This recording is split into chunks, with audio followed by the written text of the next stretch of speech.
And now back to more pointed Battle Oracle optimization tips. If you're a dexterity-based Battle Oracle that doesn't care about recreating a specific image such as a sword wielder, then arguably a two-handed ranged weapon with a reinforced stock on it is the optimal weapon for you.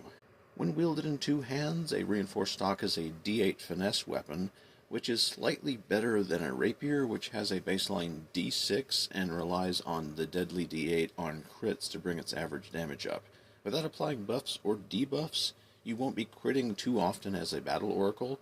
so bringing that up to a D8 instead brings you up to the same average damage overall as a deadly D8, and is a little bit more consistent for you. The true reason this becomes optimal, however, is the ranged component. You can pick simple weapons to be as fallback weapons, and although the higher dice ones like crossbows and heavy crossbows will require one or more actions to reload, that's a decent shot to fall back onto if you have it in hand. You can bump that up to an arbalist to have that D10 with only one reload if you're willing to not have the fallback option for when you don't have weapon trance on or it falls off. And for getting around the reload problem or optimizing your attack, the hasted action provides a strike, so you can either reload with your regular action and then strike, or activate a special ammunition to amplify the damage of that hasted action strike.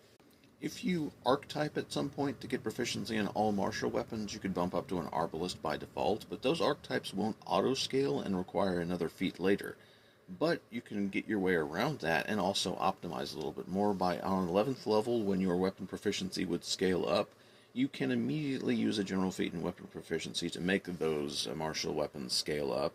and since you are proficient in all martial weapons from the archetype, it will give you one also scaling advanced weapon, and you can pick a Barricade Buster, which will eliminate the reload issue. Technically, the reinforced stock is a separate weapon, so you'll need separate runes for it and the ranged weapon, but technically, because they're two different weapons, you can use blazons of shared power on them. Another reason this combination is useful on dexterity battle oracle builds is that most finesse weapons have relatively low damage die sizes, and Weapon Storm decides its damage die based on the damage die of the weapon. But it doesn't specify it has to be a melee weapon, so you can unleash a storm of phantom bolts or bullets using that Barricade Buster for maximum DACA. Another reason why this is super optimal is it has a melee and ranged attack available at all times, so if you want to cast a spell and attack, but you're not next to somebody, you have the ranged option. But if you're next to something, you can fall back on the melee option to not provoke.